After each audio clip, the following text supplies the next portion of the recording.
You're watching The Advocate on Plus TV Africa. Well, Chuka said it. Into the den we go.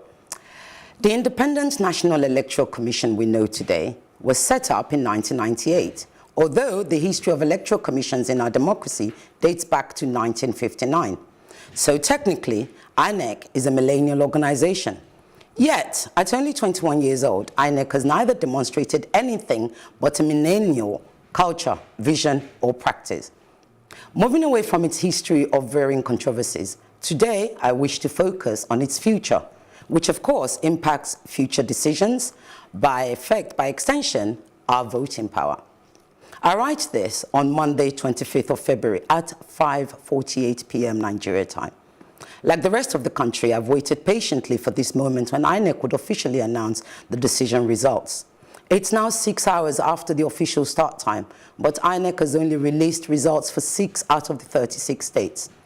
Add this to the fiasco of last week's postponement, late start at some polling units, plus various errors and others, I have become even more resolute in my belief that not only are we saddled with antiquated politicians, we are also handicapped by an outdated INEC.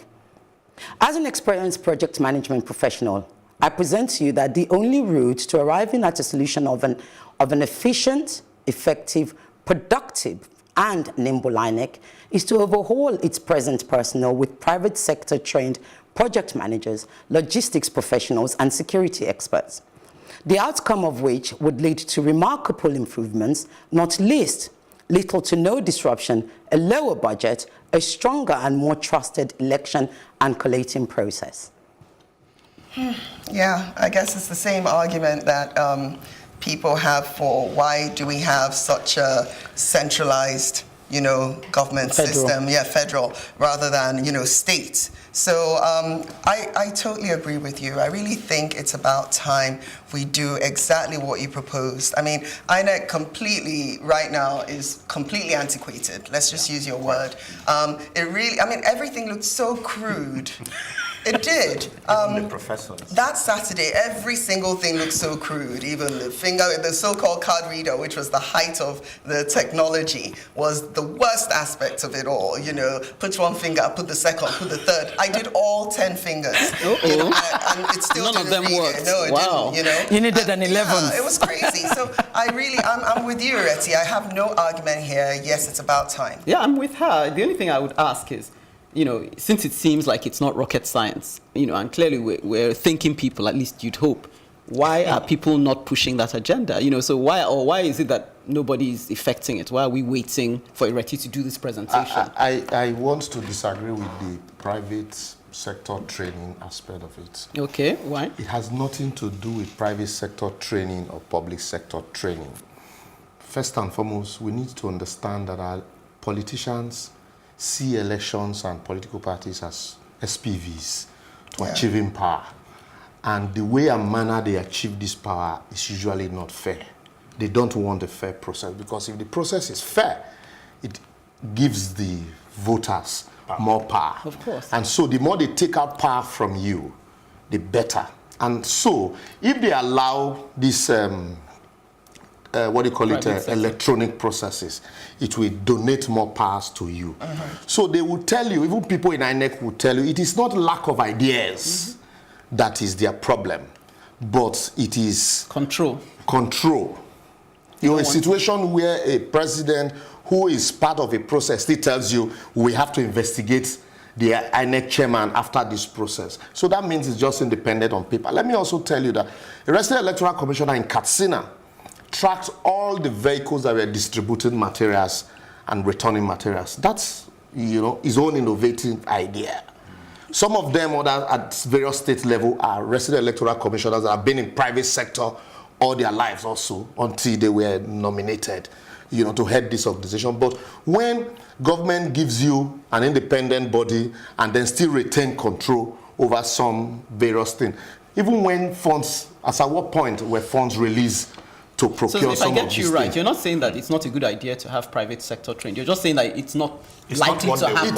It's not about private. Some of the people who are there, I can tell you authoritatively, can even, if you put them in private sector, they can do far better than even some people who are in the private sector. But where the environment they are working in, right, makes it, impossible. Let me also tell you, those big papers you see, it's somebody's business. Yes, it's contract for printing. I was just going so that was my that's where people make money. Yes. Yeah. So they will not want, when they change these processes, it will not. So if you like, go and train somebody. Why is it that when I'm rounding up. Why is it that when the service providers do biometric captures, it works seamlessly? But the same biometrics, you take it to INEC, it doesn't work. Yeah, I agree with everything you're saying, but it doesn't mean we shouldn't advocate for the right things. Yes. Because what Ireti is doing is raising awareness. But he's saying that there's no value to private sector involvement. No, because I didn't say so. No, he's not saying that. I'm not He's saying just so. saying that whether it's the private system or won't even public, allow yeah, that. that's what I'm But we can't stop But I'm because of saying that advocating like we're doing, like Ireti is doing, is definitely going to create some awareness. Maybe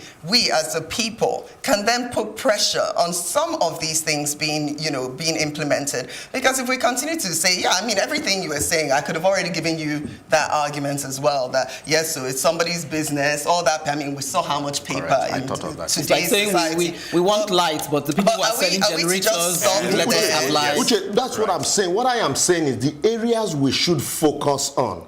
It is not, private sector, come and train them. Not that they lack these ideas. What we should be focusing on to ensure that we have this e-voting is the control. Okay, but So let me just clarify. I think why Go the ahead. private sector might be needed, and I think by private sector, maybe we should change that word to us outside of government. Maybe that's what. Let me just clarify what I was saying. We need to go in there with ideas. I'm actually not talking about all of what was being said. What I'm talking about is simple implementation, right? We all know, what does it take to actually do the electoral process? You need to throw out all the ballot papers, and that's logistics. You need to ensure they are secure. That's security. And then you need somebody to lead them properly. That's implementation. That's where project management. The tenets of project management, what you do as a project manager, is very different to how you actually behave. You're an architect. You know the tenets of project management. And what I'm saying to you is that if in INEC, it's full of professors. Professors are not project managers, right? That's number one. Number two is throughout the lifetime of INEC. I've only been here 11 years, so those who have been here longer may tell me. Have you ever heard them mention the word project once? Never. Because that's what they're doing. They are implementing. So all I'm saying is, when I say private sector, because with a civil service, a lifetime civil service will behave as a civil servant. Yeah, which is why you want somebody from out of government, out of public service. Let's see if they listen to us. Time for another break, ladies and gentlemen. And when we return, Uche will be tackling the INEC business from another angle.